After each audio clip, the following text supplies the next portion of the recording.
All right, breaking news tonight, and that very dark shot you see is looks like a truck that is being pursued in the San Fernando Valley, Sepulveda Boulevard, and Sylmar in the Granada Hills area.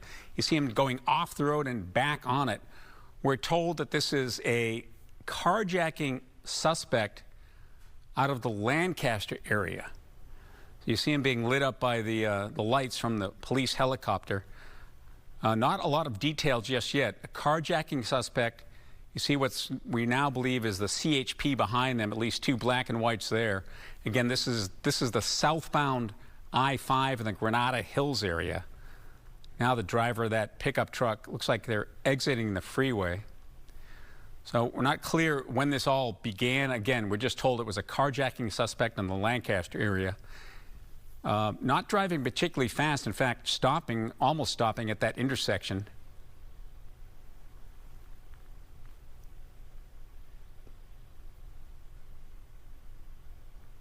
There you see him on surface streets, navigating his way through that intersection.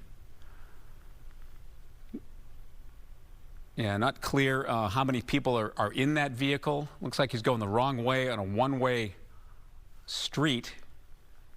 Very dangerous, obviously. He's going onto the freeway in the wrong direction. Wow. Those drivers, of course, not sure what to do.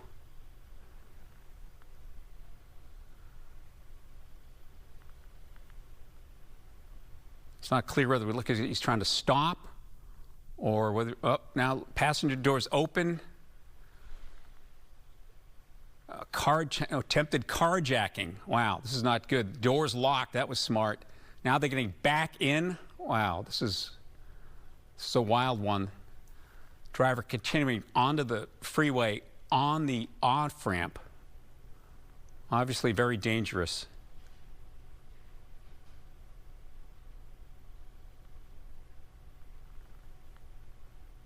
Okay, we're working to get an LAPD or current or former officer on the phone with us to talk about this. So again, carjacking suspect out of the Lancaster area, at least two people in the vehicle. Are we going the wrong way on the freeway? So he's going southbound, I believe, on the northbound 405 on the shoulder. Obviously incredibly dangerous. We don't have control of the helicopter just yet, so we can't ask them to widen out to see where the police cars or the CHP are in relation to that vehicle, obviously being lit up quite well with that sun gun. All right, now they're out of the vehicle again. They're going to try to carjack that truck. Wow.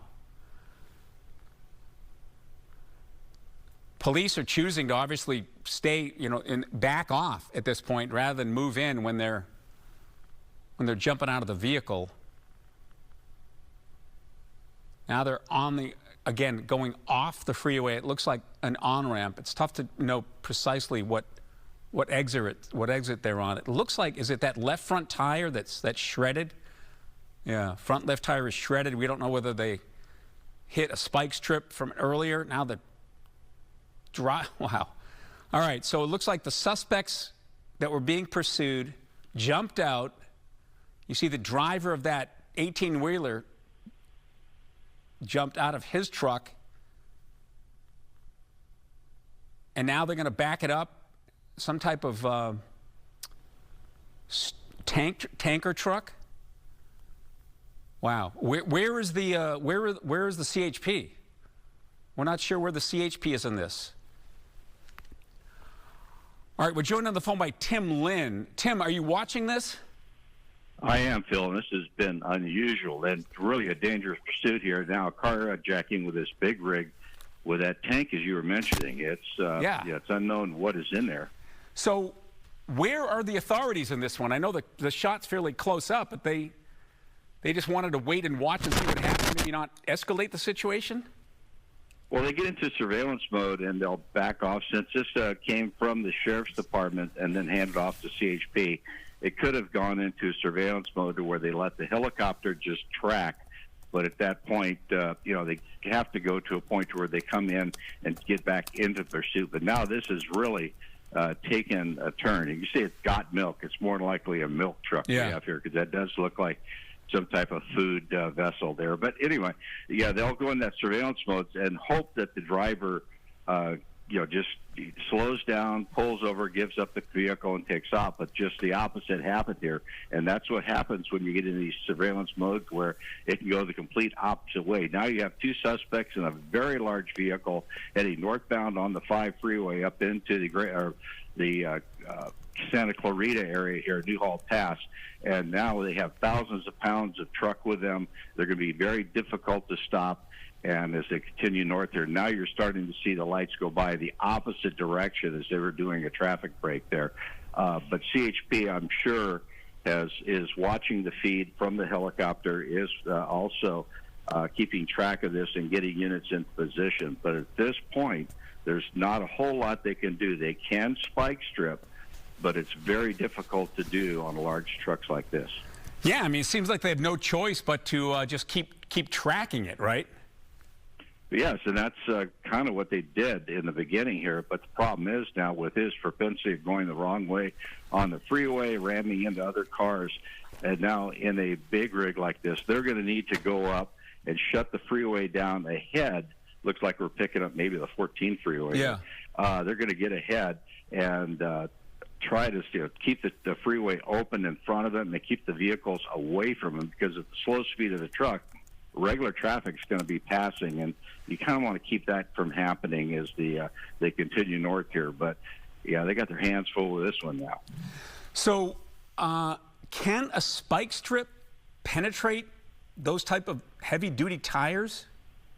Yes, it has. We've watched it several times in the past, where they have able to get enough spike strips out that it is able to get through. The spikes are about 1.5 to 2 inches long, and they're hollow tubes, and when they go into the tire, they basically just release the pressure in the tire, and it goes down onto the rims, and eventually, as we've watched, tear off the tires. It was on the truck they were in. That left front tire was completely dismounted, and they'll do that with this. And what we've seen before with a pursuit that we've had on Fox, the vehicle just keeps on going with the tires gone on the front. Yeah. Wears down to the frame, and then all of a sudden, twice now we've seen these trucks catch on fire just from the friction of rubbing on the road and causing all those sparks. So in your law enforcement career, we're talking with Tim Lynn, you ever chase a truck like this? I personally have not chased a truck, no, but I've handled a lot of pursuits with big rigs, and this is my third one now with Fox. You know, we often talk about this when we do these pursuits. I mean, the suspects have to know that they're not going to get away hijacking, carjacking a truck like that. So in the past, we've just talked about sort of this attitude like, well, I know I'm going to jail, but I might as well just prolong the inevitable as long as possible. Is that sort of the mindset we're dealing with here? No, the past talking to folks that I've chased and come to the end, they fully believe that they're going to get away. Really? And they do everything they can do it. They can try to get away from you. Now, at this point here with this truck, yeah, he's going slow. He's in a big vehicle. It's easily seen, and you can stay with it. But all he has to do is turn that truck sideways, block this road, and he's on foot. Other cars are going to stop to see what's going on. As we watched twice with this person already, he tried to get into other vehicles. And so that is something that could happen here very easily, and he could disrupt the road so much with that truck that it could keep responding units from catching up to him before he's able to find an open door and take another vehicle.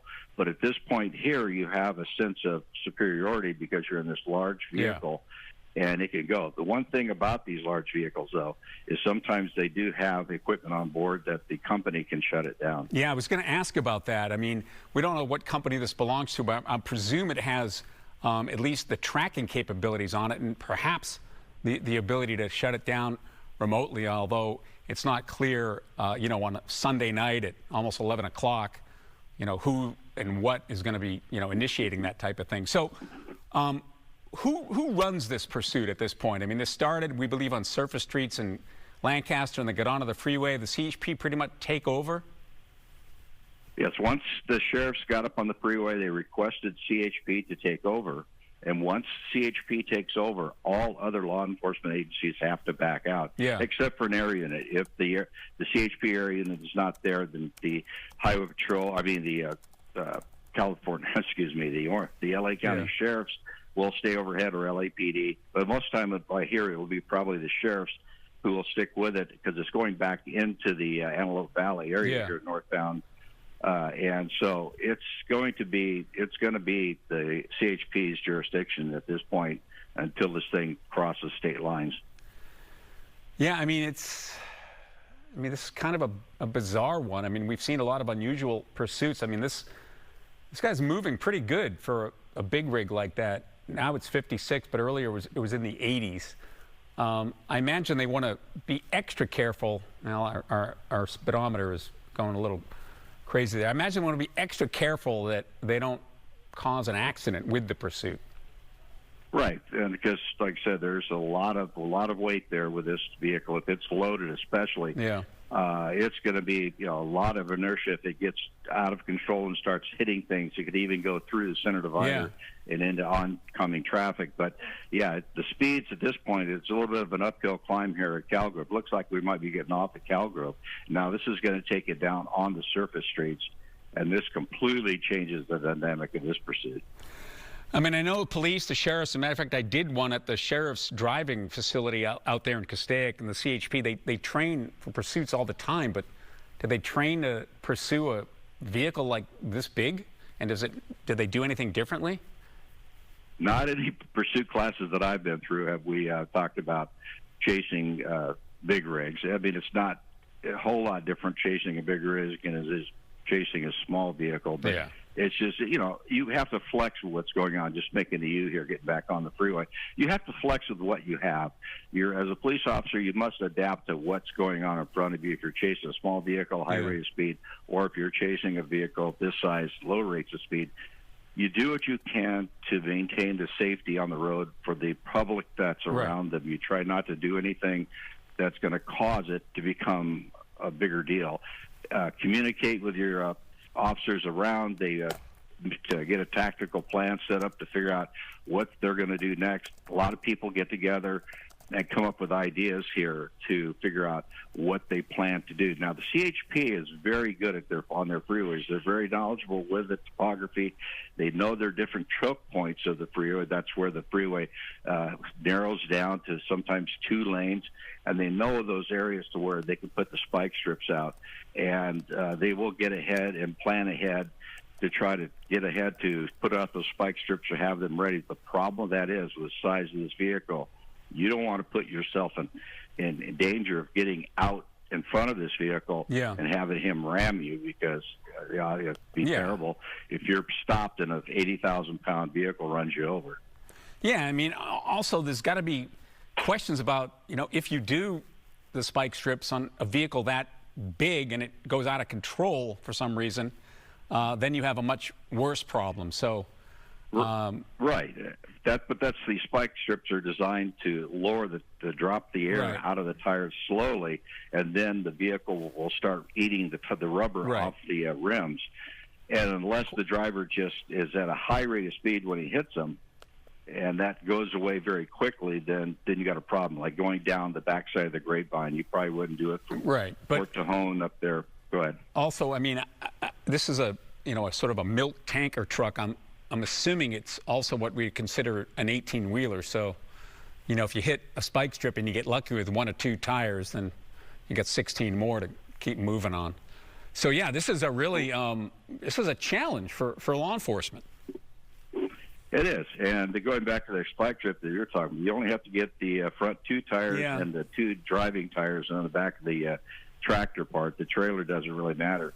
But the thing is that they'll pick their spot, a slow spot, such as climbing the hill here, going back south on the freeway. It starts going uphill. They'll hit it on an uphill mode versus, like I was saying, on a downhill where he can pick up a lot of inertia and then lose control, because these vehicles can, once they get out of sorts or out of whack and they're starting to move around, they can flip over very quickly. And as I said earlier, get going sideways and go right through that center divider. Yeah, nobody wants that to happen.